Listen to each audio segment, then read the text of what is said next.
These have become therapy sessions.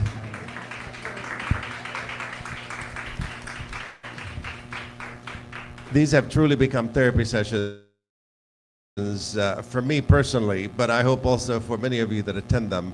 Oftentimes we feel very isolated in these very, very difficult times, and being in community is important. I know sitting on the internet and watching the horror unfold in front of us sometimes can be quite disturbing and demoralizing, and really kind of takes the wind out of your sail. But you see stuff, and you want to be able to come here and be in community with others. I know the other night, Sunday night, what's today? Today is Tuesday, right? 2 nights ago, Sunday night, we had a showing of the film No Other Land. How many of you got a chance to see it? So many of you have. Quite a disturbing film. We had the filmmaker here, Basil, who is from a village in the West Bank that's constantly under attack by the Israeli military and settlers, rogue settlers that go around just willy-nilly shooting at people and destroying their property and their livestock. And he was here sitting among us, having gone through like years of this. And I was thinking, you know, we're so stressed out just being here watching this, and he's like living it. And the courage that it takes for someone like him to be able to continue filming, continue to wake up every morning, continue to speak out, really is a inspiration, I think, for many of us to keep doing. When I walked away, I felt like I don't do enough, I need to do more. And I think that's the kind of connections that we need to make with one another so that we don't give up, because it's easy to do that during these very difficult times. So thank you for not giving up. Thank you for continuing to do what you do, and I'm sure all of you do incredible stuff. So we appreciate you. And I'm so excited to have our authors here, but I wanted to share just a couple of announcements. We have a lot of events that we're doing around Gaza, and many other topics, of course, as well. But one particularly interesting one that for some of you maybe is Norman Finkelstein will be back here on March 16. So if you'd like to attend that, I think it'll be a great event. A conversation with professor from Georgetown University, Nader Hashemi, who's a great interviewer, and he'll be interviewing Norman. Also, we started something that we thought was useful for people to be able to connect with each other on Sundays. So Sunday mornings, we started something called the Sunday School Cafe. And many of you probably have some experiences with Sunday schools at some level or another. This is a lot more interesting, I think, and more kind of in keeping with what's happening in the world today. So what we wanted to do is kind of take big topics and bring some really interesting, important people to discuss the topics with us. So we are students sitting like you're sitting now, and we have a professor or someone who is knowledgeable in the topic to be able to come and share their knowledge with us. It's strictly a lecture. There's Q&A at the end and some homework. Nobody's going to check it. You all get A's. So we started out with the first conversation was with Dr. Rashid Khalidi, and it was on Palestine. The second one was with Dr. Bassam Haddad on Syria. The third one we did was with Dr. Peter Kuznick on Russia. Last weekend we had one on Iran with Negar Murtazani. And then the coming one on Sunday is again with Dr. Nader Hashemi. It's on political Islam. It's on Sunday. It'll be the second day Ramadan. So we thought it'd be interesting to do that, be able to share some information about Islam to folks that seem a little confused about it or not. Anyway, so here we are with this conversation. Yes? So thank you for asking. Good student. What time is Sunday school? It's 9 to 11. 9 to 11 in the morning, and we hand out stickers. He's not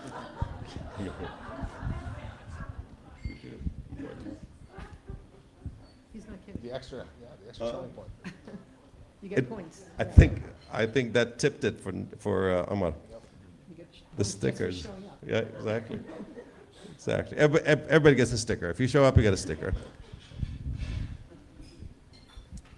Anyway, so today we're here. We're going to have an okay time here. But today we have here with us Phyllis Bennis and Omar Baddar. We are going to be having a conversation about Phyllis's new book with a foreword by Omar. The book, which I don't know who did the title, but it's hard to read. It's called Understanding Palestine and Israel, with the foreword by Omar Baddar. If you'd like to purchase the book, it's available here. Please buy it from here and don't go to Amazon and buy it, because we like to sell our books here rather than Amazon. So thank you. Yes, applause, please.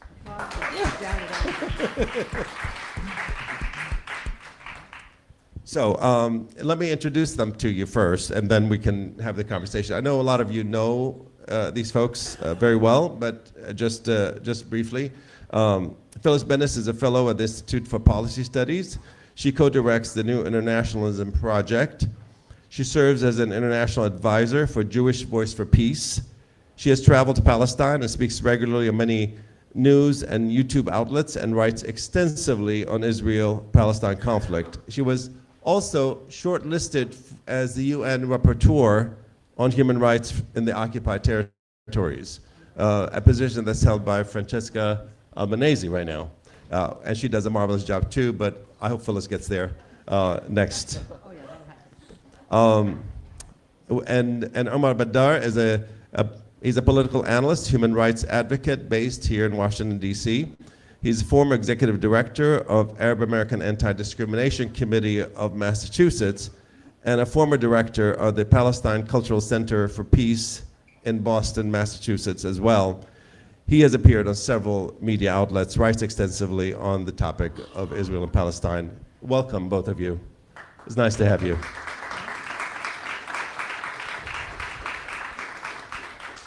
So I know, Phyllis, I'll start with you. I know you probably fretted over the title of the book. And when you think about understanding, you're assuming that people don't. Do you feel at this point people still need to understand what's happening there, or is it just so obvious that people should just get it? Thanks, Andy. I never start from the vantage point of people should just get it, because we don't live in a world where getting it is easy. We live in a world where not getting it is way easier.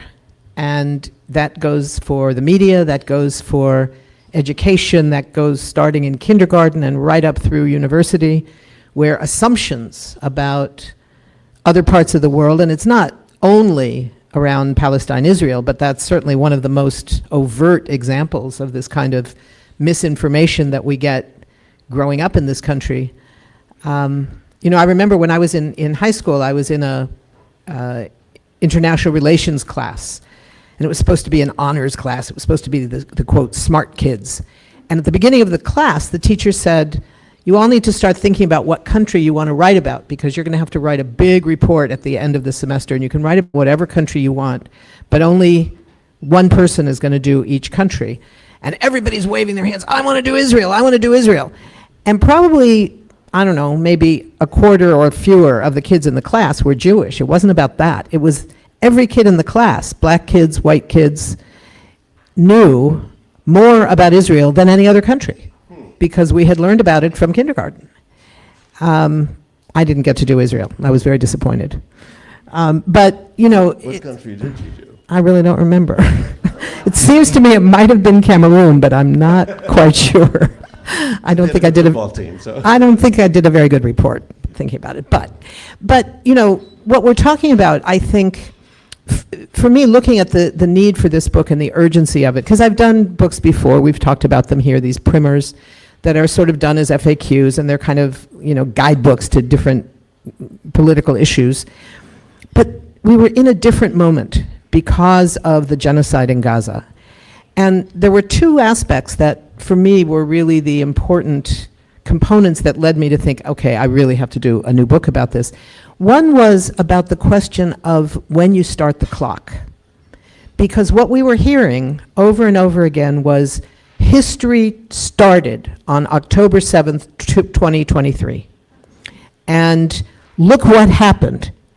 And a lot of people who I would have expected differently kind of lost their political bearings and thought, because it was something that hadn't happened in that region at that time against Israel, it was something that was quite different.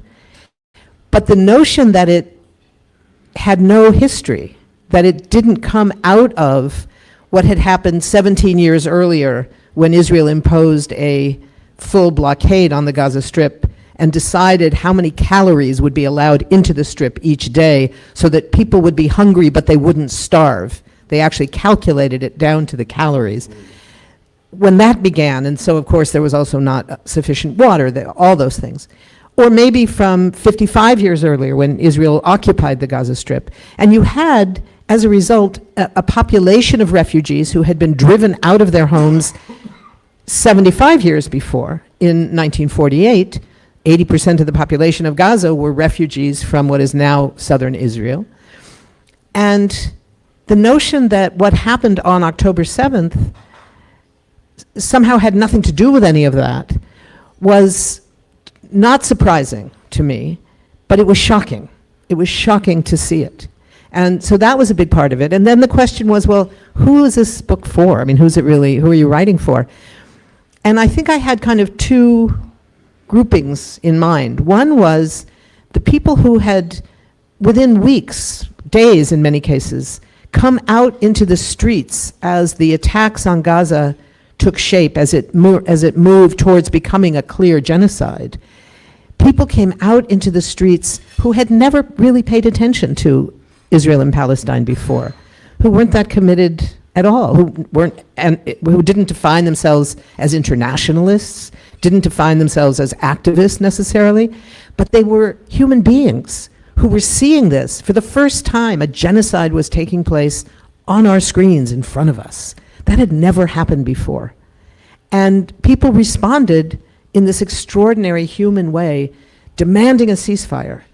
And so we had, alongside the long-standing movement for Palestinian rights that the three of us and many people here have been part of for so long, we now had this new movement that was quite different, the movement for ceasefire. And we can talk later about that movement and why I say it was different than the Palestinian rights movement, but it was a different set of people. And then the other was these incredible students, the students who made this issue their own, who built these incredible encampments on campuses around this country. And they did teach-ins, and they did prayer services, and they did Passover Seders when Passover came. They were incredible. And the students were what gave it a whole new kind of life in this movement. And yet, a lot of the students had never had the opportunity, had never had the time to study the issue, to learn some of the history. So I had them in mind, too. So, you know, I'm hoping it'll be useful for those people and lots of other people who are maybe not going to read the whole book, but look at it and say, God, I always wondered about X. And you can go to that question and see X, and then not read the rest for a while, you know. You don't have to read the whole thing. I want to turn to you, Omar, a little bit. You've been doing this work for some time on Palestine, and have you seen a major shift in the understanding of this issue now than before? Do you feel like it's more about people that have already been converted are just learning more about it, or do you feel like there's actually a new set of folks coming into it, saying, you know what, I was in a whole different paradigm and now I see it differently? Thank you, Andy. I would be remiss not to start, given the reason why we're here and for this book coming out, not to mention the fact that when I felt very strongly growing up and coming to this country as a teenager and feeling like there's a story to be told about Palestine, looking for ways to convey the most important information about it in a way that is digestible to an American audience, that Phyllis was one of very few people that I've learned a lot from in terms of how to make that much easier to understand. So really the title of the book actually is pretty fitting if you want to gain a much better understanding in a way that is not particularly complicated, and just you get the nuances. I think this is really an incredible way to do it. So I really appreciate the work that you've done for many, many years doing that. In terms of the audience and sort of like public understanding of this issue, I think there has been a significant shift. But over many, many years of the movement for Palestinian rights in this country, doing incredible work to try to break through the mainstream media's propaganda on this issue, our establishment political discourse on it being as toxic as it is, we have done incredible work shifting that discourse. And I think that what we've seen also since, over the past 17 months or so, a big shift in the way that people consume this information. That when you look at people who are 40 and younger, who primarily consume social media and the internet as their way of understanding what is actually unfolding, there is no surprise at the fact that people have turned out in the way that they have on college campuses and everywhere else, demanding an end to this horror. But there still remains that older generation that still relies on legacy media, that still believes what politicians say, unfortunately. And there's been nothing more absurd to me than the extent to which our political representation in this country parrots whatever Israeli officials say without question. And it doesn't matter how many lies the Israeli government is caught telling over and over and over again. The complete lack of credibility that just the suspicion that a basic elementary common sense and critical thinking, any person with those would just look at that pattern of lies and disinformation and would just conclude that maybe, just maybe, we should wait for verification or wait for neutral sources and see what human rights organizations might say instead of taking all that at face value. You don't see any of that questioning almost anywhere, barring a handful of people who on occasion dare to question the official narrative in terms of mainstream media is concerned. And so you still do have a generation and a political establishment that continues supporting Israel no matter what it does. The promise is in that shifting public opinion among younger people. It tells us where we're heading and the fact that it's promising that we're heading towards a significant change. But the horror lies in the fact that for the foreseeable future, the people who hold the levers of power in this country continue to look at this issue from an extremely biased perspective, continue to default into viewing Israelis as human beings and Palestinians as kind of this alien other whose rights don't matter. And that means that for the foreseeable future, for the coming few years at least, we are stuck in a horrifying dynamic in which, while Israel is seeing this shift in discourse and realizing that the window of opportunity that they have is closing and their time is limited in terms of what they can do, that is a huge part for why Israel is accelerating its genocide. They feel like they don't know how much longer they're going to have US support for. But in the meantime, for the time that they do have it, they're going to carry out everything in their power in order to eliminate Palestinians from existence, in order to end the Palestinian struggle for freedom and justice and equality. And that means that these horrors are almost certainly going to escalate, certainly the Trump years. Mm-hmm. And that is deeply disturbing in spite of the fact that people are gaining a better understanding of this issue and things look promising a little bit down the road. There's a lot in the book, obviously, on background, and I'm going to kind of skip over that and bring it more to what's happening today, because I think for a lot of the people in this room, first of all, we want you to buy the book, so we're not going to go through all of it.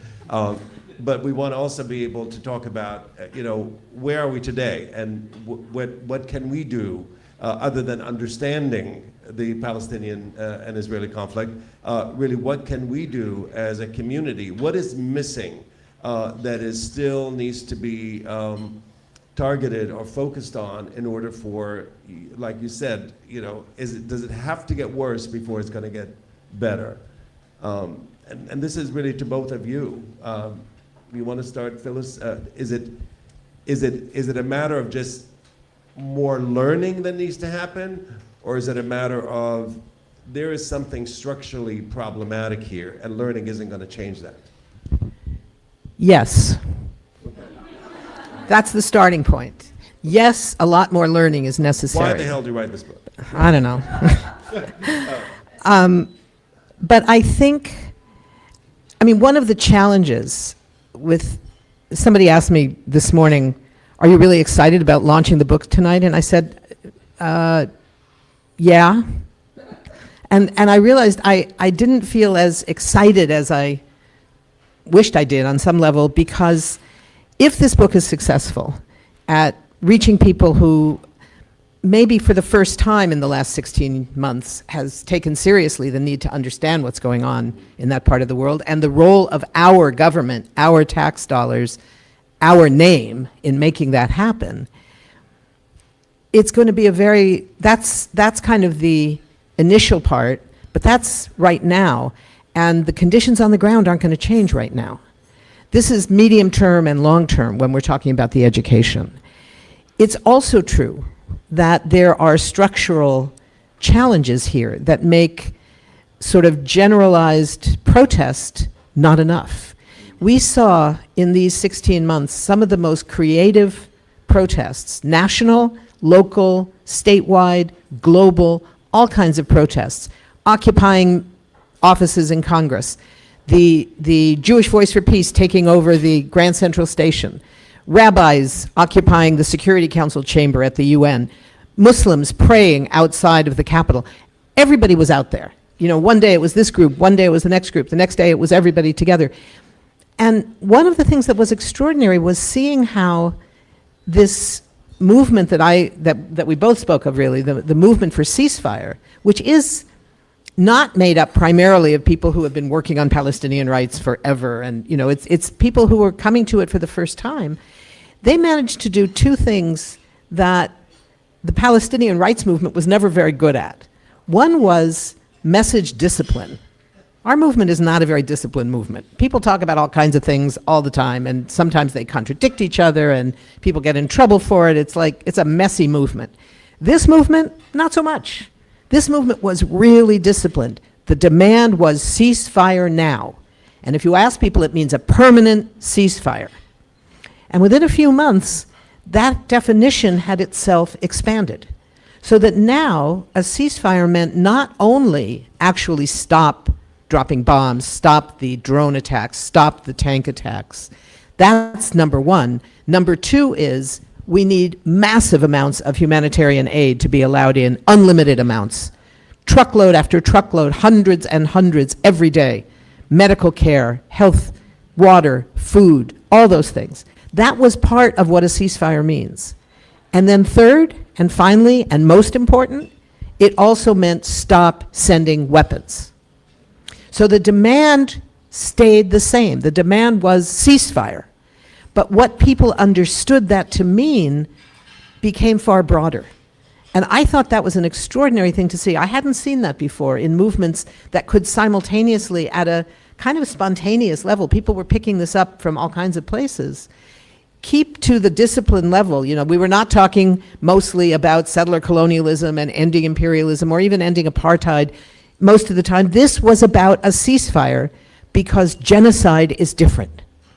The oppression that is reflected by genocide is different than other kinds of oppression that we have fought for many years, and people recognize that. So I think that was an extraordinary thing to see, but with all of the excitement in the protests, all of the creativity in the protests, different tactics all the time, it still wasn't enough. We were not able to stop to get a different policy. We did get a different discourse. We saw it in the White House. And it happened with the emergence of the uncommitted movement in the spring and summer of 2023, in the run-ups to the 2024 election. In the spring and summer of 2024, in the run-up to the election, you had people all over the country saying, this choice between somebody who is representing fascism and somebody who is defending genocide is not an okay choice. And in these primary elections, I am going to say no. I'm going to stay uncommitted to either of those sides. That was unprecedented. And it had an extraordinary impact that, among other things, led to a change of the discourse right in the White House. So for the first time, since that early November, very tentative one-week process, the word ceasefire came out of the mouths of Biden and Harris. We hadn't heard the word before that. The problem was they weren't willing to fight for it, to make it happen. The one thing that had to happen was to stop the arms, and they refused to do that. So it wasn't a real commitment, but we did see the impact of that set of protests when they thought that the election itself was at risk, that they might lose, which is in fact, as we saw, what happened. And 29% of the people who voted for Biden in 2020 and stayed home in 2024, 29% of those people said their first most important reason, not the only reason, but the most important reason was Gaza. Oh, Omar, I want to turn to you because Phyllis brought it all the way to the election, and I wanted a lot of Arab Americans, said, I'm not voting for genocide, therefore I'm not voting for Harris. And now there's a lot of people saying, well, you happy now? Are you happy with what you got? And that's obviously a problem to address because it created a division, certainly within the progressive movement. People that cared about the environment, that cared about women's rights, that cared about Black Lives Matter and all these things felt, not necessarily rightfully so, I'm not saying, but felt betrayed by their Arab brothers and sisters who were so intent on this one issue, which was genocide. How do you navigate that, and how do we come back together as a unified, movement, really? Because if we continue to act within our silos, obviously, white supremacy and fascism will prevail. Yeah. How do you counter the results of the election and bring people together? Yeah. No, I'll say that the entire discourse leading up to the election was frankly excruciating. I personally have always sort of had the Chomskyan attitude of lesser of two evils on election day is really important. It's ultimately about reducing harm. And on that one day, when you can influence who your opponent is going to be in the White House, you pick the opponent that will cause a little bit less harm, that's going to be a little bit easier to some extent to push to get something positive out of them in some progressive direction. But genocide felt like a line to me that was different, qualitatively different, that if you're thinking exclusively in terms of harm reduction, I have no doubt that Trump is significantly worse on a lot of other issues, primarily domestic issues. But Trump would not be able to say what he's saying today about Gaza being unlivable and wanting to ethnically cleanse Palestinians out of it on those grounds had it not been for what the Biden-Harris administration has done for many, many months before. So on Gaza specifically, Trump's horrific rhetoric about ethnic cleansing is built on the genocide that Biden and Harris have funded. There's no question about it. And even though I understand some of the frustration that was directed at frankly, it wasn't just the Arab American and American Muslim communities, it was far beyond that, of people who could not bring themselves. The numbers that Phyllis had just mentioned are huge, of just everyday Americans of all walks of life who could not bring themselves to give a pass to the Democrats on their position on this. And for me, the question should not be posed towards the people who had to watch literally their loved ones get shredded day in and day out, month after month. That question should have been directed at the Democratic Party leadership, who have been warned repeatedly that the inevitable outcome of this is that you are risking bringing a fascist to take control of the country if you don't fix your policy on this. It was morally required that they oppose genocide. It was strategically in the US's favor, internationally, for them to do so. And it was electorally smart for them to have done it for domestic purposes. And the fact that the Democrats were so tone deaf at that moment and so blind to what their base desperately wanted, I think that there's no way but to blame the Democratic Party leadership for that. And what's even more disappointing is that they don't seem to be open to learning that lesson until this day. That's the horror. The rewriting of history on this is deeply disturbing, that right now you see a lot of the media discourse on it. The lesson is the Democrats were too far to the left and listened to progressives too much. And what are you talking about? I mean, the entire Harris campaign ran away from any domestic achievements for progressives by the Biden administration, alienated the base on so many different things, was trying to appeal to Dick Cheney and Liz Cheney. They were holding them up as evidence of how great and centrist and wonderful they are. They ran a centrist campaign that tried to appeal to the right and ignored the Democratic and progressive base, and there's no surprise that they lost that election. So as much as I appreciate that frustration, I think it's extremely misguided to direct it at people whose loved ones were being massacred in a genocide instead of directing it at the people who should have been paying closer attention. And I think that battle still needs to be fought until this day, because there's going to be future elections. And we have to make sure that the correct information is conveyed about it so that actual lessons are learned from it, and we can start moving things in a better direction instead of relying on the same consulting class in DC that just gives the same bored, old, tired talking points to these politicians who repeat that mean nothing, and people can see through it. That's the last thing I want to highlight on this, is even though Trump is just a horrible human being through and through, with hardly any redeeming qualities, frankly, he sounded authentic in a way the Democrats could not bring themselves to sound authentic. When Trump talks, it's Trump talking, but when the Democrats speak, you can tell it's whatever talking points were fed to them by consultants, and it does not sound authentic. They don't speak to people. And you have to fix those two things. Fix yourself on the policies themselves and start listening to people and listening to their concerns and fighting for the people of this country. And on top of that, stop listening to the consulting class that tells you to speak in a certain way that is the reason why we have so little political participation in this country, because politics seem phony, and we can do better. We can do better.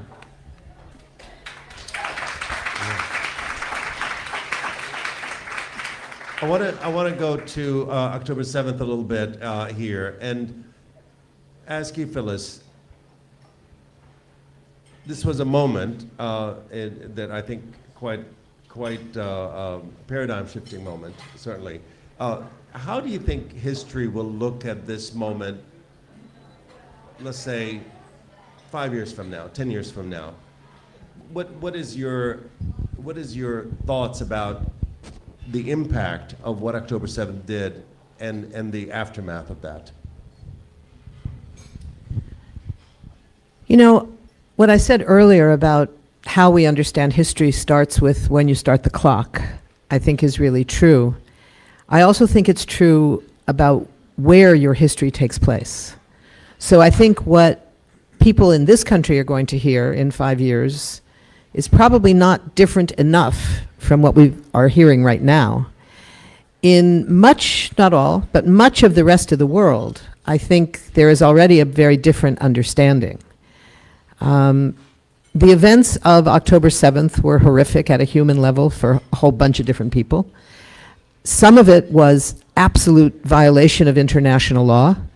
Some of it was not, because international law is very clear that people living under military occupation have the right to use military force to destroy that occupation. And they don't have the right to use military force against civilians. Both those things are true. We never heard that kind of nuance, and still really don't hear it anywhere. All we hear is that it was a horror, which at the human level, of course it was. What we heard was made worse by a series of false claims that were made about things that happened that never happened, that were just made up, and were rather quickly debunked.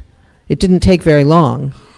But despite that, they were repeated over and over. One of the things I quote in the book is when Biden made the claim, I won't even mention here what it was, one of the horrific claims of something that allegedly happened on October 7th, which of course did not happen and had already been long debunked.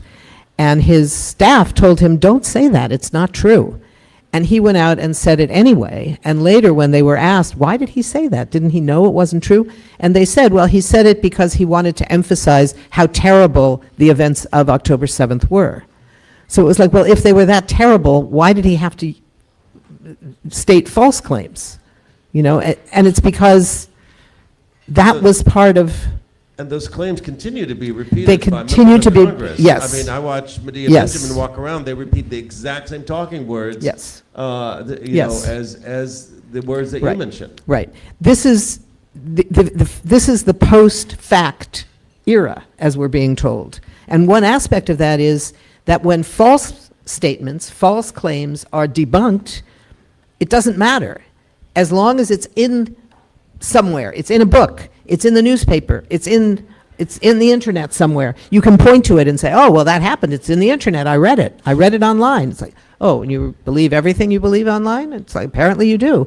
So I think the question of how people come to understand it is going to be very different. I think that one of the things that's so important here is part of the response to the genocide that was Israel's answer to October 7th has had a very different set of responses around the world. And one of them, the one that I've been very involved with and other people here have as well, is the South African initiative at the International Court of Justice.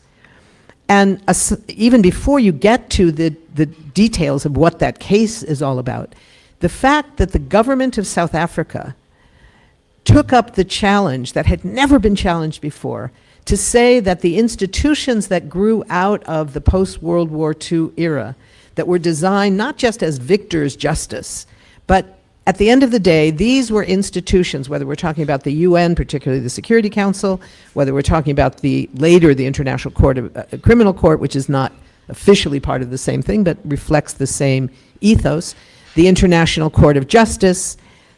These were institutions that were designed to be used by the white colonial powers of the world, right?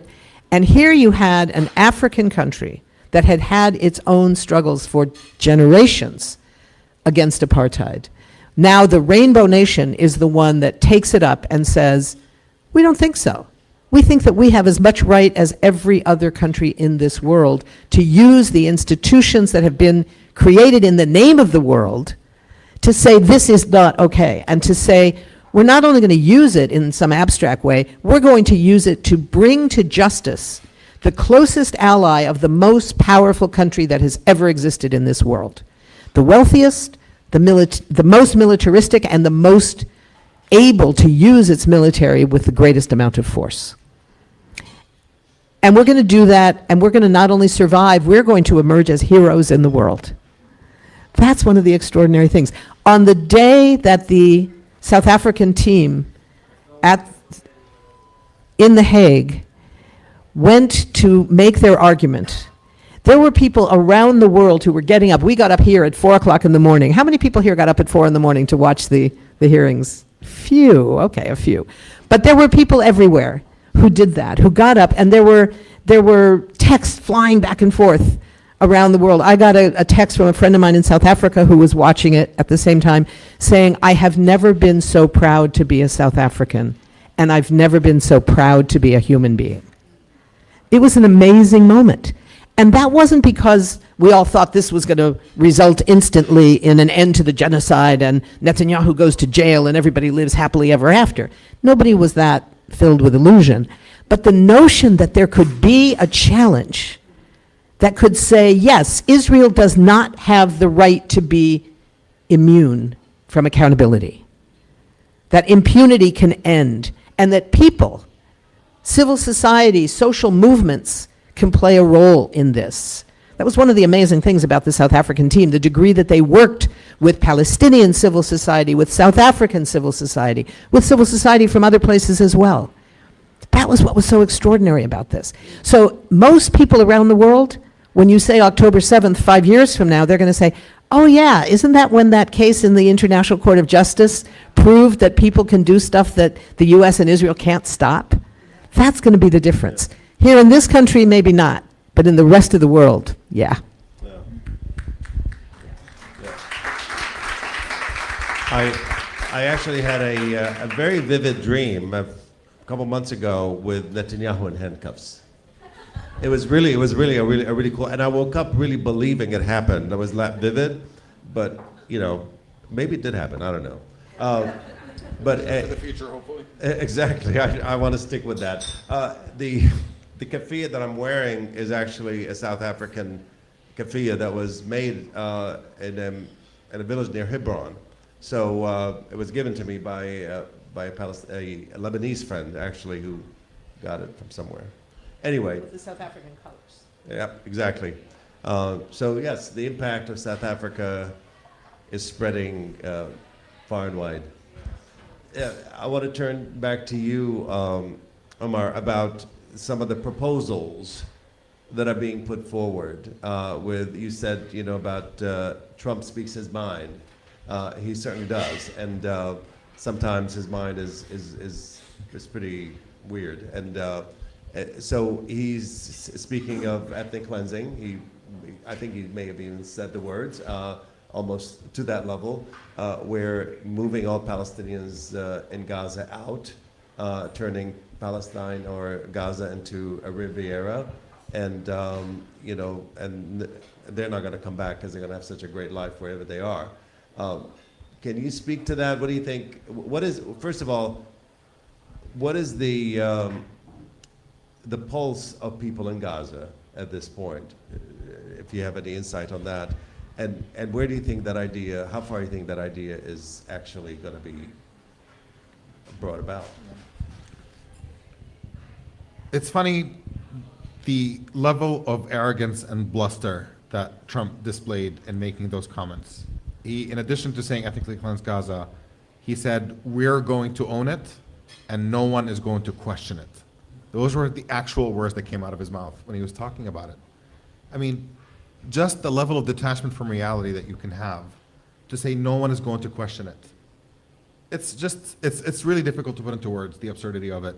And what made it all the more distasteful is that he painted it as concern for Palestinians. The reason we have to do this is because life in Gaza is so terrible, we have to find somewhere else for them to live. And the first time he made that proposal, he was standing across the podium from the man who was responsible for making Gaza unlivable. Across from Netanyahu, who's smirking at the next podium, speaking about Gaza as if it's a natural disaster, instead of the massacre that he and his predecessor have armed and funded. And it's easy to dismiss, right? Like, my initial instinct is that'll never happen. Palestinians do not want to leave their homes. We've seen Israel over and over and over again trying to drive Palestinians out of existence, and they have failed every single time. Of course, they've succeeded in ethnically cleansing a lot of Palestinians, but at the end of the day, that dream of wiping Palestinians off of the land entirely has failed over and over again. And so what I want to say is keep dreaming, and that'll never happen, and to feel good about that. But honestly, I'm reflecting on what it would take to complete the job, quote unquote. The part where the US sends in troops on the ground to move Palestinians out of Gaza, like, that's never gonna happen. So we're fine, we know that much is a fantasy. But if they just maintain the siege on Gaza, having destroyed it entirely, having utterly obliterated the health infrastructure, the water infrastructure, no housing anywhere, just Gaza's ability to sustain human life right now is practically evaporated. And so a world that has allowed the genocide to unfold month after month for 16 months straight before the ceasefire took effect, all I kept thinking the entire time is there's no way, how much longer is the world going to let this happen? Surely somebody's going to step up and step in and say enough is enough. And what I worry about now, having watched that heartbreak and disappointment week after week, month after month, is if Israel does decide to continue the genocide and does prevent anything from coming into Gaza, what is the practical implication and who is going to stop it? And my inability to answer the question of who's going to stop it is what worries me. I don't envision any massive military operation to physically remove Palestinians out of Gaza, but I imagine an Israeli determination to continue a massacre on unspeakable proportions in the way that we have witnessed, and a refusal for anybody in the world to intervene to make sure that Palestinians can sustain life in Gaza. And that, I think, is a very, very dark vision, and seems to be one that Netanyahu is still committed to, as we've seen with the dumping of leaflets all over Gaza pretty recently, saying that displacement is imminent, and with the fact that Trump is completely out of his mind and has absolutely no qualms about supporting the most monstrous policies imaginable. That's my source of worry. Can I just jump in with something? I think what you were just saying is so incredibly important. And I want to point to And disturbing. yeah, because it's important and it's real. In 2012, there was a group of UN agencies that deal with humanitarian conditions around healthcare, around children, around a host of things, who did a joint report to the United Nations and said that by the year 2020, 8 years from then, that Gaza would be, in their words, unlivable. And it was taken very seriously, and there were responses, and it was like, oh, we have to do something about this. Nothing was done. In 2018, they announced that Gaza was close to unlivable. By that time, Gaza had gone through 4 iterations of assaults, air raids, destruction of infrastructure, rebuilt by the Europeans, destroyed again. And no one felt the need to deal with the reality of what this means. At the same time, you have a new kind of reality where 2 things are happening at the same time. The discourse in this country has changed enough. So the New York Times yesterday had an article, I forget who wrote it, that talked about what Trump wants to do and how no one really knows what Trump wants to do, because he has called for a permanent ceasefire, he's called for permanent war, and he's called for ethnic cleansing. I don't think the New York Times had ever used the term ethnic cleansing, except maybe in a historical sense or something, but never used it as a description of what a U.S. president is calling for. Here it was taken as a matter of course. This is what the U.S. president wants, is ethnic cleansing, according to the New York Times. And that was completely normalized. So it says something about how the discourse is shifting, because people have demanded that we be honest about what is happening, but it has not changed, it has not gone to the level of policy. And the other side of it is, Trump has taken this position that, well, the Palestinians will just go to Jordan and Egypt. And the Jordanian and Egyptian leaders have all said, we don't think so, we don't want these people. We don't want it because it's a challenge to us, because our population wants to support Palestinians who don't want to be physically, ethnically cleansed again, made refugees again. And so we heard from the president of Egypt, who is of course completely dependent on US funding and US arms, that there's no way we're going to take in 2 million Palestinians. And I want to say, yeah, but would you maybe take in 200,000? I'm thinking, yeah, maybe he would.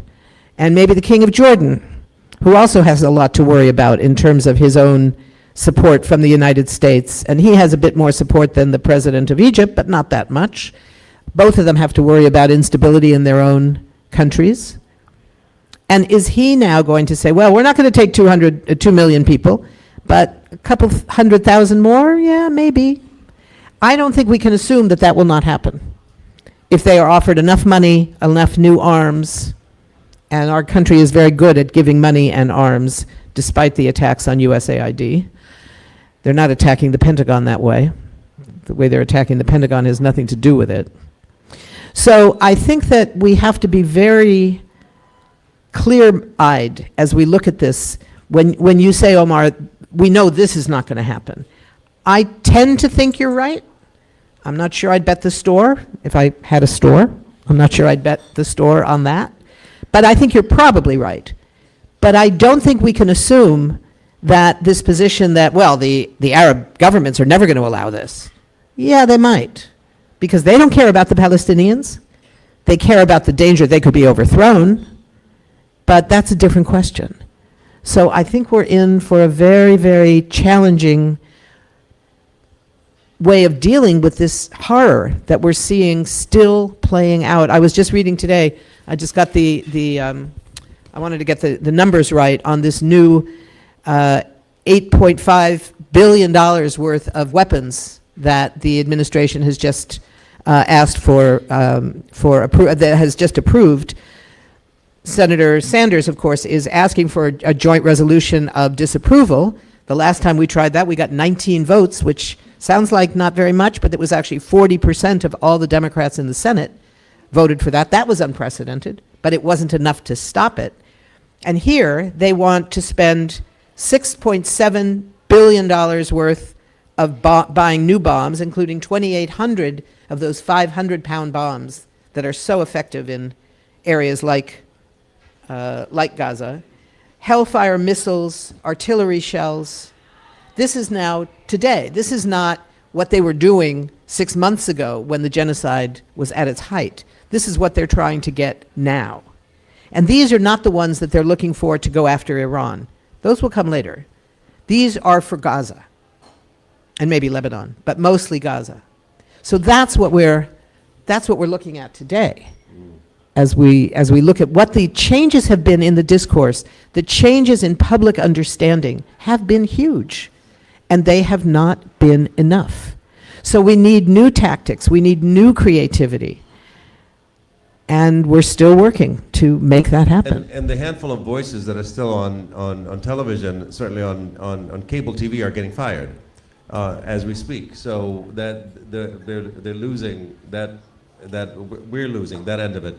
One of the cruelest thing I thought about those flyers they were dropping is about how, they told, and nobody cares about you, and the Arab countries have all sold you out for military assistance and a little bit of money. They actually wrote that in there, and so it was really eerie and disturbing, and certainly made your skin crawl. It was pretty awful. And now we're seeing, of course, tanks moving into the West Bank, in the occupied West Bank, and so what do you think that's a prelude for? I mean, it's feeling to me like they're trying to transfer Gaza, maybe the leftovers from Gaza, to the West Bank at this point as a possibility, and get that kind of. If I can just jump into that, I actually don't think that's likely, because the West Bank is the ideological center of the far right in Israel. They don't care about Gaza. Gaza was not part of so-called Greater Israel. There's no claim that God gave us Gaza. The claim is God gave us the West Bank and Jerusalem and what is now the rest of Israel.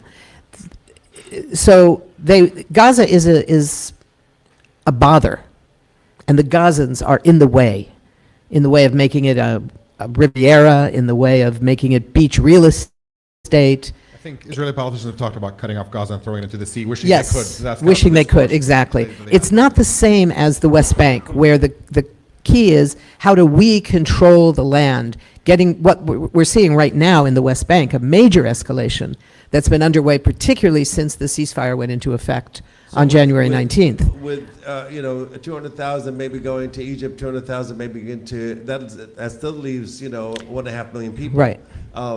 What's going to happen to those 1.5 million people at this point? Are they just going to be just obliterated, killed? Is that and if that happens, are people going to go on the street and go insane here? Is that going to happen? The thing you mentioned about the leaflets and talking about nobody cares about you anymore. Sort of the biggest obstacle that Israel has run into, they have the military advantage, they have the financial advantage, they've got the backing of the most powerful countries in the world. The thing they kept running into is the Palestinian will to exist and resist. And that is what is intended by these leaflets. That's the one thing they have not been able to break, and they are desperate to break it. And I think what they're hoping for is, quote unquote, the natural death of Palestinians in Gaza to some extent. When you look at life expectancy in Gaza, it's sinking. When you look at the fact that people die from all kinds of preventable causes at massive rates right now because there is no infrastructure, I imagine that is the vision that Israel has for Gaza. It is not fit for human life. You can stay and die, or you can desperately try to get out, and if you want to get out, we'll help you.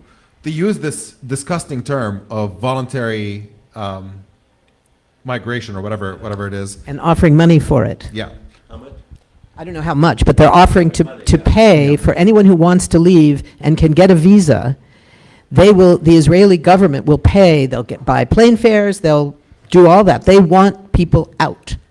They want them to stop being a problem. They would love to do that in the West Bank as well. The problem is the West Bank infrastructure is at an entirely different level that makes that virtually impossible because of the intersection of the settlements. I was thinking of a weird metaphor. I think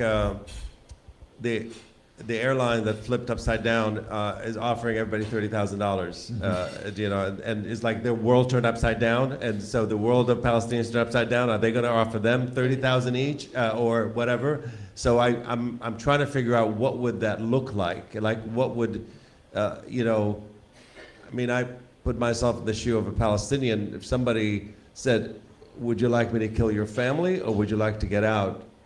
Obviously, People with children are faced with a whole different set of absolutely. considerations, for sure. And one of the big problems has been that until the ceasefire went into effect, people could not get out. Yes, yeah. People who were desperately trying, who had kids with cancer, who they weren't being bombed at that moment, but they were dying of cancer because there's no cancer treatment in Gaza.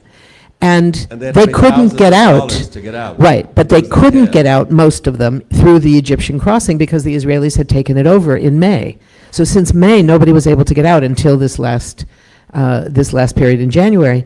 But the question then becomes, if they can convince enough countries, whether it's Australia, whether it's some countries in Africa, who knows which countries, Fiji might be open, all these countries that have been willing to take, like Palau, the US bribed the government there to take refugees from Australia who are kept in a refugee camp, a giant refugee camp on one of the islands outside of Palau. Will countries agree to that if they're given a whole lot of money? I'm betting yes, because governments of most countries are no better than most of the governments we know in terms of their willingness to be bribed. And when the bribe is, take in a bunch of refugees, we don't really care how you treat them. We're not going to be watching very closely. Don't worry about that. The UN will yell and scream a little bit, but don't worry about that. And if you can keep your own population happy, that's the other part. The most important part is what Omar just said about Palestinian will to exist. Samud, the resilience of Palestinians that is so extraordinary. And what's different now is that there's also this global mobilization, that the connection to Palestine exists among so many more people than it ever did before. So that the Black freedom movement across the United States is integrally connected to the question of Palestinian rights. The movements across Europe are taking up the demand for Palestinian rights. Across Africa, this is now a demand. It's not just coming from Algeria or something. This is now a global phenomenon that we have never seen before. And it's not, we can't really claim this as the work of the long-standing Palestinian rights movement around the world. It's a new version of that. It's spontaneous, and it's a human response to something that the world has never seen, which is watching a genocide unfold in real time in front of our eyes. And the knowledge that our government is not just standing back and not helping, but is paying for the weapons, is selling the weapons, is giving the weapons, is training them in how to use the weapons, and then is paying them off to make sure that they have enough money to keep doing it. If I can just add one thing to that. It is absolutely true. This is unprecedented. Watching this horror live is not the kind of thing that happens. Like, this is a completely new way of conveying information. But which countries are going to take them is the logistical challenge that Israel is trying to figure out at this point with the United States. Trump and Netanyahu are trying to figure that out. But the plan is categorically to make life so dire, to make people so desperate that they're eager to escape somewhere. And then Israel will be more than happy to facilitate the exit with money, with whatever it takes. We should just be absolutely clear about the fact that there's nothing voluntary about that. That rhetoric should never be allowed to pass unchallenged. It is still ethnic cleansing. To make people desperate to leave by destroying their lives is ethnic cleansing, and that is precisely what's being proposed. And to just kind of zoom out a little bit, the challenge for Israel for a very long time has been this mantra of, we are a Jewish state, we're a democratic state, and people are pointing to the contradiction, saying you can't be both if you have a Palestinian majority, which is effectively what you have between the river and the sea when you talk about the West Bank, Gaza, East Jerusalem, and then Palestinian citizens of Israel. And you add on top of that Palestinians in the diaspora who had been driven out. you have a supermajority that Israel is desperate to change. And you had even American politicians like John Kerry using, I think, the word apartheid, saying that is your future if you don't do something about this. And there was a belief for a very long time that Israel's project is unsustainable because once that apartheid becomes impossible to hide anymore, there's going to be a global uprising against it. And Israel is desperate to change that, and they are starting with the 2 million Palestinians left in Gaza right now. But they absolutely have their eyes on the rest of the Palestinian population. And to Phyllis's point, it is about the West Bank and Jerusalem more than it is about Gaza ultimately. Those are the lands that Israel is desperate to hold on to for religious significance, for water resources, for everything else.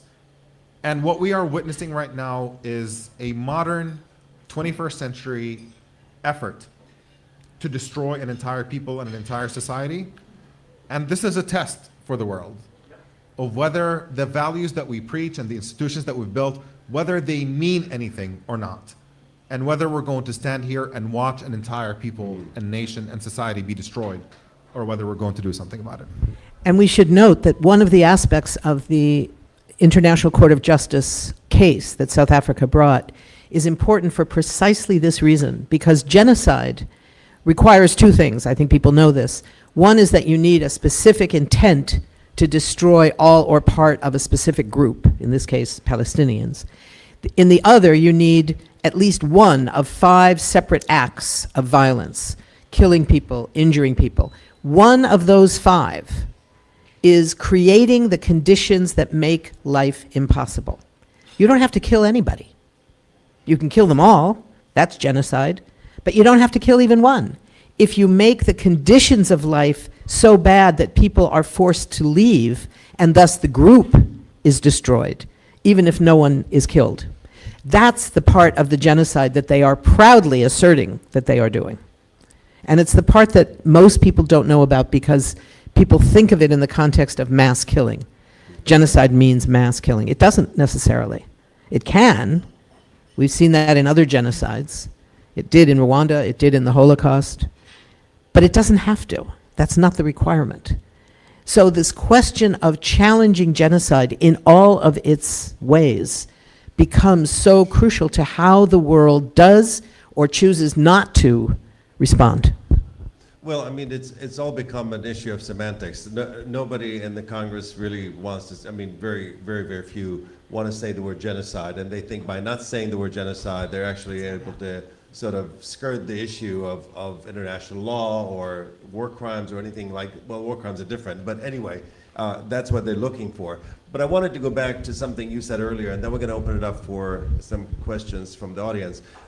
You mentioned earlier about how the movement was so on message about the ceasefire, about, you know, ending that. Is it time to shift? Is it time to talk about, like you said, pull it back a little bit and look at the bigger picture and say from the river to the sea? Is it time to really make that the focus for JVP and other organizations that have been leading, I think, a lot of the efforts happening not only in Congress, on the street as well. What should we do now as a movement, if you want to call it that, that needs to make this massive change that's necessary? And I want to say that by prefacing it, the same question. I had a chance to see Angela Davis and Ta-Nehisi Coates, and they were speaking about activism. This is in Detroit, Michigan, just a couple days ago. And the conversation was just about activism in general. And within 30 seconds, it switched to Palestine and stayed on that topic for the next 2 hours.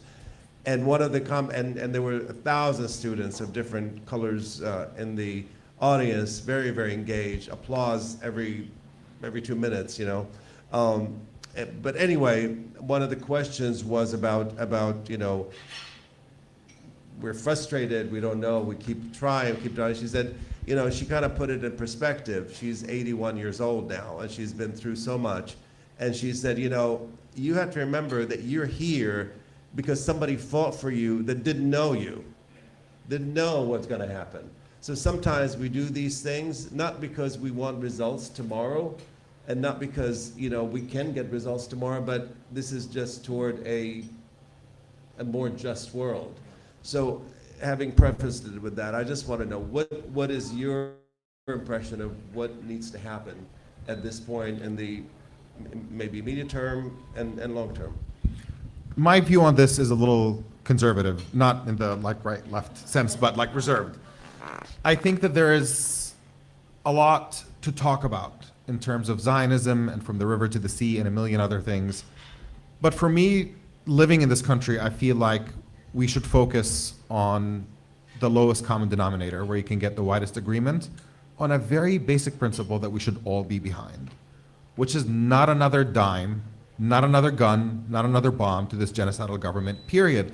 And the people that you would get to sign on to that, you don't even have to be left, you don't have to be a progressive, you don't have to even care about Palestinians, frankly.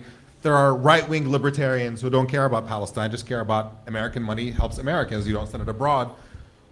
That seems to be a basic elementary demand, that there's no reason, no matter what your political ideology is, that American money should be shipped over in order to assist in the committing of war crimes, crimes against humanity, and now genocide. If it were up to me, I would say that should be the primary and central focus of this movement. Obviously, there are, in terms of a political demand, in terms of tactics, there's many different tactics that you can employ, boycott, divestment, and sanctions on levels beyond just kind of the government advocacy. But for me, the government advocacy of it is we have to get to the point where we don't send money and weapons to countries that are committing severe and grave human rights violations. And the top of that list is the one country that gets more military weapons than any other country on the planet from the United States, and the country that is uniquely being treated like it's a country that is above the law and above the rules. That has to come to an end. What he said. I think that's absolutely right in terms of what is our demand. I was struck over these months of seeing this extraordinary new version of our movement that has sprung up so spontaneously, that managed, as I said earlier, to both maintain this discipline around the demand for ceasefire while broadening the understanding of that to include stop sending weapons. Stop selling them, stop giving them, just stop. Stop making them. All of that. I think that's a hard one. I think we all should be able to agree on that one. I don't think we all do agree on that one. But yes, I think at the level of the of our advocacy work, not only in Congress where they actually write the checks, but in city councils and all the places where the weapons are made. You know, this is one of the things that comes back to the military-industrial complex. One of the few conspiracies that I actually believe in. I know you believe in conspiracies. I really don't. I do. But I'm Arab. I know you We do. believe in all conspiracies. Yeah, Jews do too, but I don't. I'm different. But I will say, there's one conspiracy I really do believe in, and that is, I don't know how it happened, but there's no other excuse for it, that after World War II, all these big corporations that had been suddenly pulled into service to build the weapons to win this war, right? They figured out a way to continue making a killing, in every sense of the word, on weapons production, when we weren't at war with anybody. How did they do that? They did it by determining that the way they were going to produce these weapons was the least efficient way possible. So that you make a little widget somewhere in, somewhere in the middle of Idaho, and they have to then ship those little widgets to somewhere in Massachusetts, where that little widget is put into a bigger widget that then has to be shipped off to Southern California. And the result of all that is that all but two, this was as of a few years ago, it's probably still the same now, all but two congressional districts had at least some jobs in their district that were based on contracts for weapons. So that they were never going to vote against a weapons system because it's not, even if they were against it, because they can't afford to be against jobs in their own community. I don't understand how that could have happened without a conspiracy, but that's just me. But the reality is, it is an intrinsic part of the economy of this country. So how we challenge it is really, really challenging. But one of the things that we're now looking at is we're seeing the immediacy of our bombs being dropped in Gaza. It's our 2,000-pound bombs that are destroying whole city blocks at one time. So that when we're looking now at that footage that that we all see over and over again of absolute devastation, of buildings that are nothing but shells that have collapsed into rubble. The rubble of those buildings, under which there are somewhere in the tens of thousands of children and elders and women and men who were just living their lives. Those people were killed by our bombs, and it's evident because people can pick up the pieces of the bombs that have the US Pentagon numbers on them. So it's not as far of a stretch to talk about that. And that's the challenge that we face. The BDS movement, the movement for boycott and divestment and sanctions, is such a crucial part of this. And it includes sanctioning weapons production and weapons sales. All of this is crucial. The movement against Israeli apartheid is crucial to this. It all culminates in this genocide. And what you said before, Omar, I think is so important, that genocide is different. Genocide is different, and we have to treat it differently. So that for me, living in this country, paying taxes in this country, our obligation is to stop enabling the genocide. That's our job. There will be time to do other things, to fight for freedom for all Palestinians, to have the right of return. Today, I don't think that's even the issue. The issue is to stop enabling a continuing genocide. And part of the military-industrial complex is, of course, you know, it's the tractors, it's the other stuff that is also used for domestic. The armored bulldozers that killed yeah. Rachel Corrie, that's the same bulldozers that they've just ordered 30 or something more to take out, they say, the rubble. But that means creating more rubble as they do it. The crowd might be too young for Rachel Corrie. Sorry. Rachel Corrie, at the age of 23. Hold on. How many people know what she's talking about when she says Rachel Corrie? Oh. It's not that young. See? They know. Yeah. They know. Never mind. Anyway, we have time for a few questions. So I know that Andrew. you were talking about I think earlier, Omar, you were talking about, so to speak, to the conservatives and their interests and so on. I know that, is Medea here? Oh, there she is. I know that Medea and Tig, you were at CPAC recently, and you had a chance to speak to some of those conservatives. Yeah. Can you say a few words about what they had to say? Well, I think there is a major disconnect between what the Republican Party is doing as far as Israel and what a lot of Republicans and MAGA people think, because we had a chance to just randomly have discussions with people, and we found a lot of them being against U.S. sending money to Israel, having sympathy for the Palestinians. And so I think, you know, at the base of Trump's campaigning for peace, it wasn't just about Ukraine, it was also the Middle East. And I do wonder, as a question, how can we reach more of those people?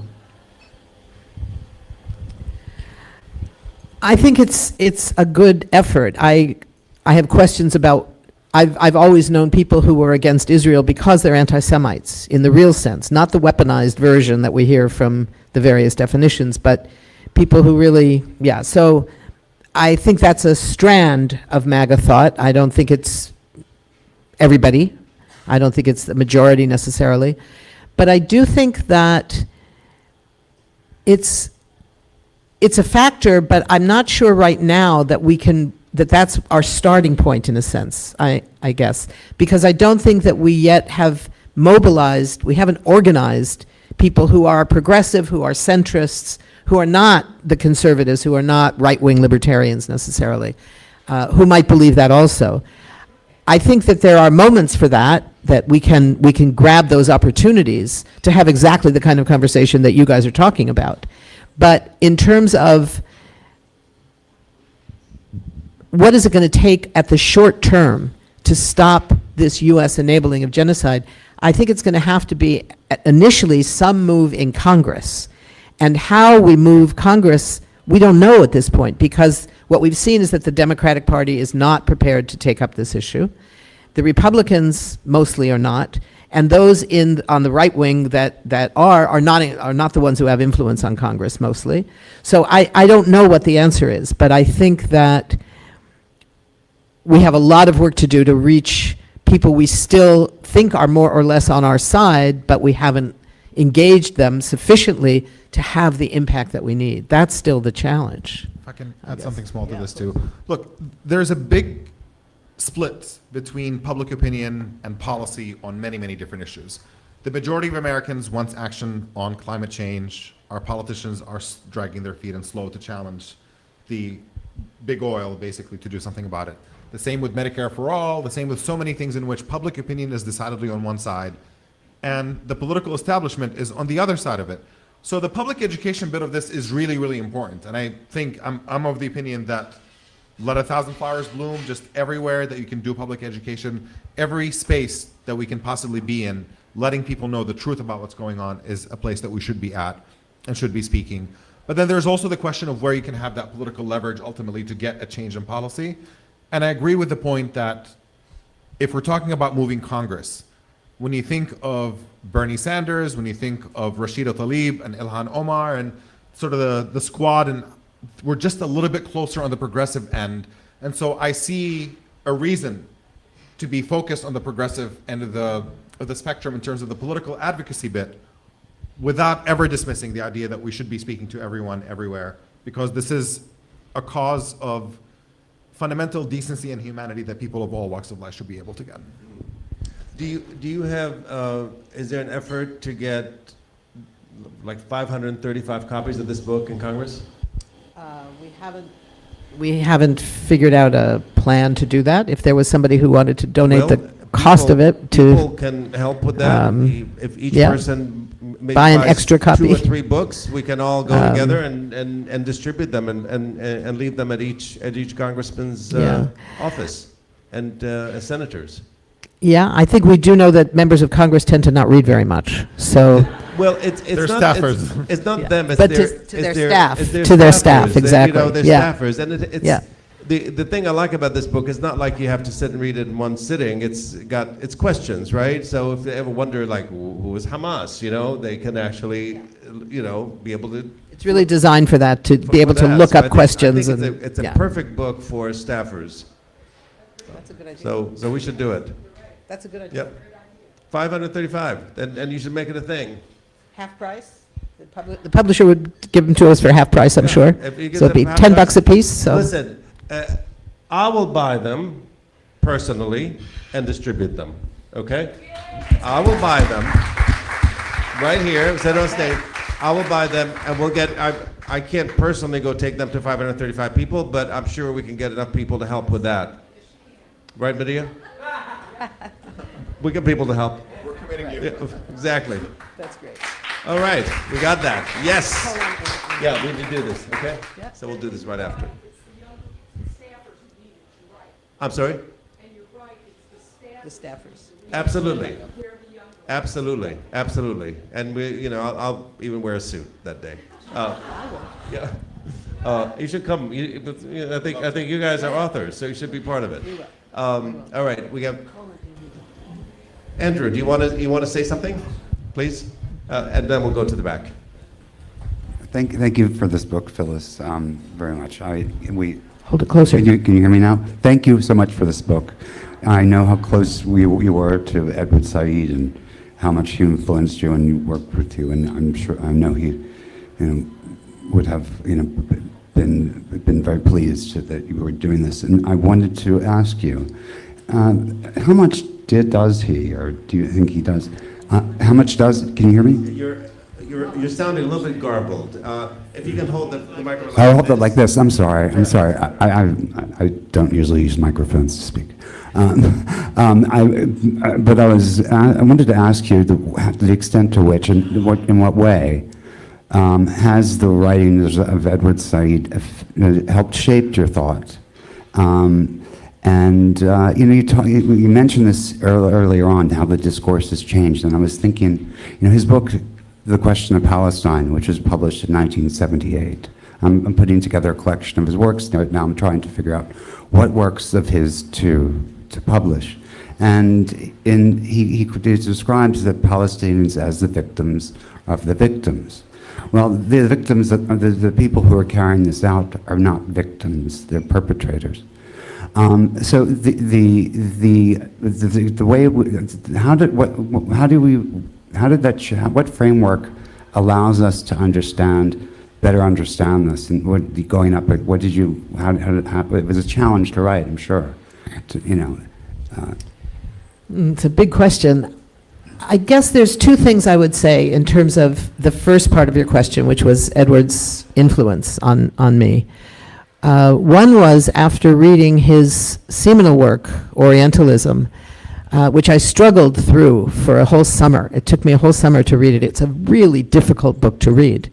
I was not a graduate student. I was like sort of really struggling. And when I finished it, I was furious with this man I had never met and never expected to meet, because I realized that it was brilliant, that it was this whole new idea I had never really thought of, but it was so difficult. It was so not accessible that I kind of raged to myself, why didn't he write something that more people could read? This is nuts.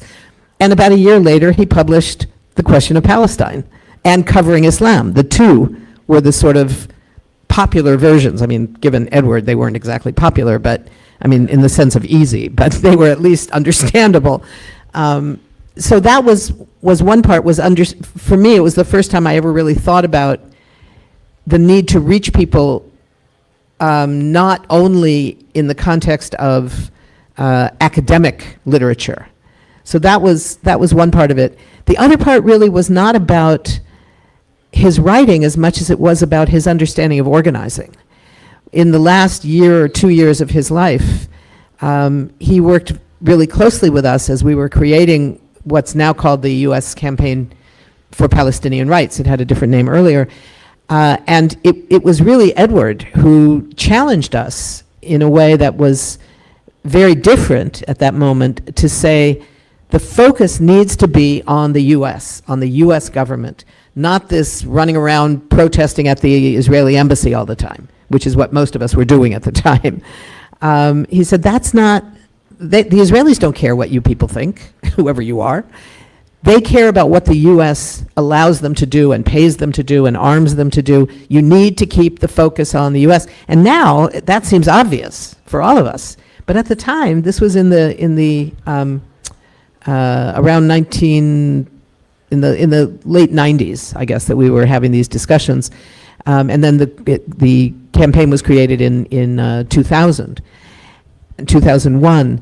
And that was kind of a new idea at the time, to keep the focus primarily on the U.S. So I've always been grateful to Edward, the conversations that I had with him. And then one other time when he wanted me to do something when he was getting quite ill and he wasn't able to do it, to meet with some people. And I said, Edward, I can't do that. You need a Palestinian to do that. And he looked at me and he said, Phyllis, don't get ethnic on me, which I always sort of appreciated just as a little bit of a challenge to, I don't know what, but I was like that. His picture is on the wall over there, on the mural. It was signed by his daughter a few years later. Also want to be aware that we have another event after this one, so we're going to maybe try to do 2 questions at a time, if that's okay. Thank you. Linda Pence-Gunter, I have a question. You mentioned influencing Congress, and presumably the best way to influence Congress is from their voters, and they need to hear from their voters because what they care about is staying in office. And what struck me, and I'm interested to know what your view is of why this is the case, but what struck me is the lack of turnout to protest in this country, other than the great student encampments. I'm originally from the UK, and there's been a demonstration every month in the UK since October the 7th in London of 200,000 people, 300,000 people, 500,000 people. The same in other cities around the country, every single month. In Manchester, UK, there's a protest every Saturday with thousands of people in the street. We haven't seen that here. Netanyahu came here, Gallant came here. There were, a couple of thousand of us downtown protesting that. Where is everybody? So what's happened here that has created this lethargy of not being outraged by a genocide that we're watching unfold in front of our eyes. I mean, I can't think of any other bigger reason than to go out and protest, and yet nobody's there. I mean, not nobody, but by contrast, the UK, minimal amounts of people. So what's it going to take to get people to let their members of Congress know that we don't accept this? You know, you're not going to stay elected if you don't do this. The uncommitted movement was great. I was part of that in the primaries. But at the end of the day, yeah, we were faced with this Faustian bargain. You know, what do we do? Lesser of two evils. So I'm curious to know what you think could change, because that's what needs to change. Well, I'm not sure I entirely agree with your premise. I think there have been protests all over the country. They've not all been big. Most of them have not been very big, but they have been, many of them are consistent. There are protests going on all over the place. I think that the question of Congress is a complicated one because, yes, members of Congress want to stay in their jobs, but they also believe, because it's been proven true in this country for many years, that the way you get to stay in your job is by raising money, not by doing what your voters necessarily want. And that's a huge challenge for us. It's a huge problem, because our mobilizations are mostly not about raising money for candidates. It's about putting people in the streets, it's about putting people in the suites, it's about sitting in, it's about all those things. I think that part of the reason that we're seeing less people in the streets now on Palestine is two things. One is people are in the streets around what is happening to our government, what is happening to the social safety net in this country, so that the protests outside of the Treasury building, outside of, you know, all of this, people are in the streets protesting. It's quite powerful. But it's also true that in those early months where the protests were huge, we saw the biggest protest on Palestine that had ever happened in this country, 400,000 people in the streets of Washington. That had never happened before. It has happened in the UK, it had never happened here. So that was a huge step forward. What's also true is that all of these creative tactics that we used for those months were not enough. And we haven't come up with an idea of what is going to be enough. People in any country don't come out and don't come out and protest when they don't think that their protest is going to lead to change. And right now, that's the position we're in. Most of our protests are not leading to change. We need to figure out something different. I don't know that it's necessarily different tactics, it's different strategies. What's our strategic approach that links the question of genocide with the question of rising fascism in this country? How do we make those links? I don't think we've done that sufficiently yet, but that's what I think we need. I think one other reason might also be that all of this started kind of close to the elections that were kind of taking place, and the candidates and you know, the whole idea of if you don't support this candidate, you end up with Trump. And I think a lot of people were kind of hesitant about sticking their neck out and going full throttle against the current administration that was then talking about ending the genocide and kind of pinning that on them, which obviously they're responsible for. So I think there was this hesitation, and the progressive movement was very divided.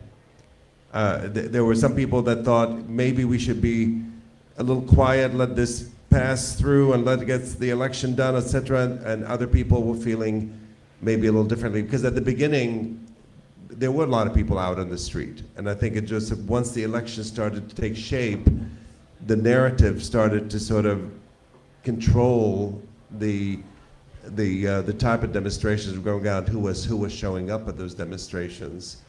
I think people were afraid of Trump, and that became the kind of the wet blanket on many of the demonstrations. The one other thing I would add is just that I think it's not easy, but it's easier to mobilize people to protest than it is to organize people into ongoing strategic campaigns. That's much harder, and we have not done enough of that. And I think we can do 2 more back to back, maybe 3. I think we have to take 3. Well, who really wants to ask a question? We'll start back here. Okay, let's do four. Let's do four more. Hi. So we're actually visiting from Canada, and everything that you've said kind of mirrors where we are in terms of the building a strategic mobilization instead of just like individual protests. From your experience, like as looking around, I think more like senior people than young, which is refreshing to see. Same in Vancouver, where we're from. In other movements, like let's say Vietnam, let's say Afghanistan, Iraq, what have been successful tactics that could be mirrored to actually build continuous momentum? And how do we kind of, again, the narrative that you talk about, how do we have the narrative centered around first ending the genocide and B, like the right to return, Palestinian autonomy and all that?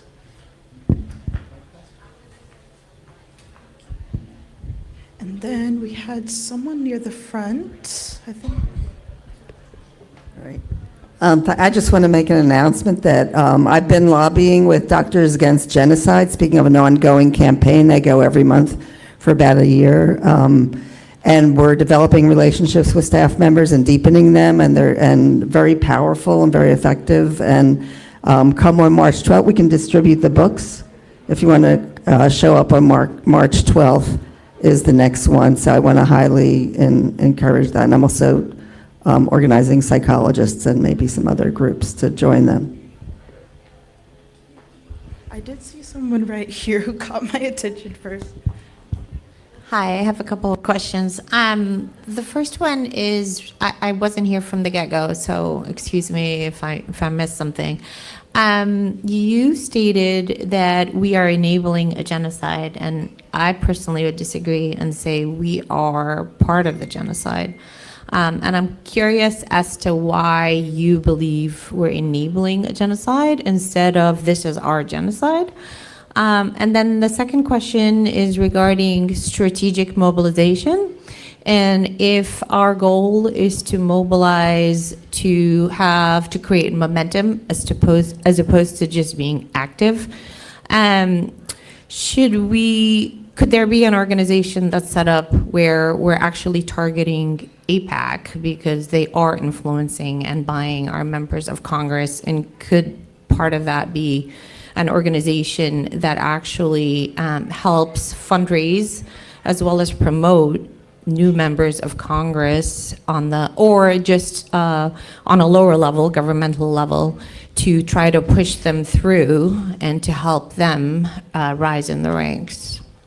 Thank you. I think we have enough to get started here, and then. Okay, sorry about that. Well, this is a lot of questions. On the last one about Congress, there are most of the Palestine-specific organizations in the last 2 or 3 years have created fundraising arms of various sorts to do exactly that work. And there's groups like Justice Democrats that are putting significant amount of money as a PAC into finding candidates who are directly more progressive on Palestine and on other key issues. So some of that is already underway. Is it enough? Of course not. Does there need to be more? Sure. But it's not as if that doesn't exist. It does. There's a number of organizations already doing that have C4 organizations. So that's, I think, part of it. I think it would be a mistake for us to think we could ever match the fundraising ability of major lobby organizations, of which AIPAC is not the only one. The Christian Zionist organizations have enormous financial resources as well. So I think there's, that's a big challenge. I think our organizing is more important, in fact, is where we can challenge much more fully than we can at the financial level. On the question of Vietnam and Iraq, I don't think that our movements were very important in those days. I've always fought against the view that says that the anti-war movement ended the war. The Vietnamese won the war. That was why that war ended. It wasn't that it wasn't because we were better organized than we are now around Palestine, for instance. We were, but that's not why the war ended. It was because, if we look at recent history, the last 30, 40 years, the victors, where there has been military struggle, has been pretty much across the board, the militarily weaker side is who won. And it's because people are fighting for something more than, in the case of Vietnam, the issue of the draft was a huge component both in mobilizing young people to oppose it and in why it didn't, why the fighters were not fighting for something they necessarily believed in, why there was such opposition to the war within the military. That was a huge component of it. So I think there are important lessons, but part of it is difficult because we're in such a different political moment. In the Vietnam War, this was in the era of decolonization all over the world. And like in other situations, we had a movement in this country where people at the core of that movement supported the other side overtly, not militarily or financially, but politically, to recognize the legitimacy of North Vietnam and the National Liberation Front's efforts to fight for to get the colonial powers, whether it was France or China or Japan or the US, out of their country. And then there was a much broader movement that was fighting for bring the troops home, stop fighting. So we have some similarities, but this isn't an era where that kind of anti-colonial struggle is going on all over the world, where there are strategic allies in neighboring countries, that sort of thing. It's just not. So things are very, very different. So I think there's probably some lessons, but I don't think it's that we can just apply those exact things. Do you want to jump in on some of this? Sure. I mean, I'll jump in on the Iraq bit, which is when my sort of activism was also beginning here in the US. To say we've mobilized the biggest demonstrations in the history of the world in February of 2003. But we failed to stop that invasion. And public opinion, because of mass media in this country, supported it initially and did not turn against it until it became, quote unquote, a quagmire for the US. So even though at this point we have significant recognition that Iraq was a mistake, it's viewed not as a mistake at the expense of the Iraqi people, but a mistake because, well, the US, did not get the outcomes that it wanted, and we lost too many troops. So I don't look back at that and say we've had a great success that we have to learn from. I look at that and say we should examine that more closely to see how we can improve, what mistakes we can learn from our failures there to see how we can succeed in the future. So it's a difficult one.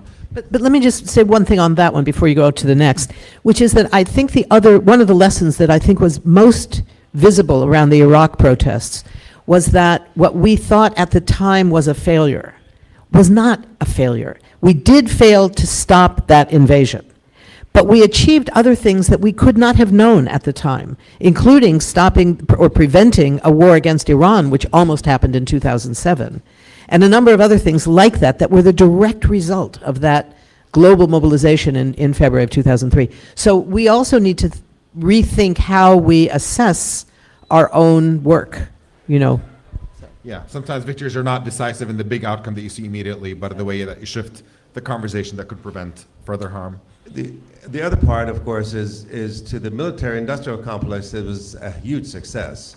I mean, if we're talking in those terms, like in Afghanistan, we were there for 20 years, and they said, "Oh, it was such a miserable failure," but a lot of people got really wealthy. So for some people, it was totally a success.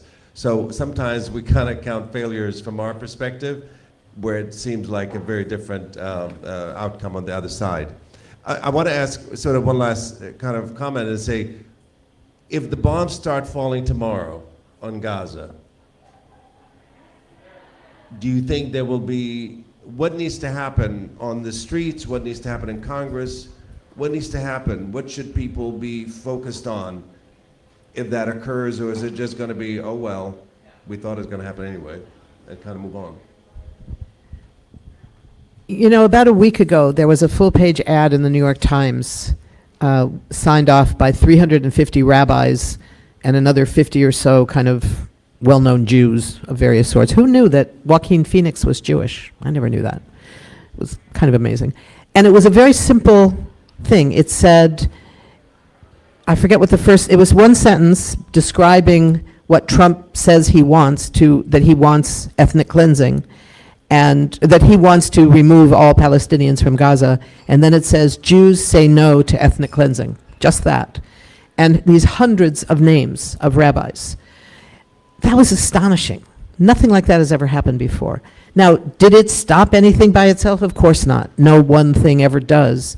But was it a piece of evidence of how the discourse is shifting? Absolutely. So I think that we're going to need to do all those things. If the ceasefire, we didn't talk about the ceasefire, if it collapses, which is quite likely, and the bombing starts again, yes, there will be, and they must be supported, protests in the streets. There will be sit-ins in Congress. We will need to have serious conversations with those who we think of as our champions in Congress on this issue, that they cannot afford to leave this behind because of what Trump is doing day by day, hour by hour to destroy our country, that we have to do both. That's going to be the challenge. The one thing, I'll just add one last thing on this, is there's reasons, right, tempting to feel despair, having not been able to stop a genocide for 16 months straight, and the possibility of it renewing once more with an administration that is less susceptible to public pressure. And frankly, the chaos that Trump creates in our discourse makes it hard to focus on any one particular issue. But I think that there is something promising about our ability to do things a little bit differently. Two things. One is that now that Donald Trump has made his, the pretense before, when Biden was president, is, oh, Israel's targeting Hamas and it's by accident they're killing civilians, and are they killing too many? There's the pretense among progressives that this is complicated. And when Trump says the goal is ethnic cleansing and Israel acts on it, there's not going to be any complication about it. Progressives can finally unite and turn out and be a joint force together to do something about this. And more importantly, the national media, a good section of it, that has been terrified to criticize a Democratic administration leading up to an election, is not going to have any qualms about calling out this project of genocide and ethnic cleansing that Trump is endorsing. And we can gain some power and strength from that and do what needs to be done to actually put an end to it. All right, thank you Every so much. protest matters. Thank you, Omar Baddar. Thank you, Phyllis Bennis. Are we going to do the signing in Yes, the other room? we're going to be doing the signing in the bookstore. We're going to do the signing yeah. in the bookstore, and please don't forget to buy your book here. It's a great book, and it's a gift you can give to somebody. So they're going to go, and they're going to be over there by the bookstore counter. So please go there to get the book. Thank you so much.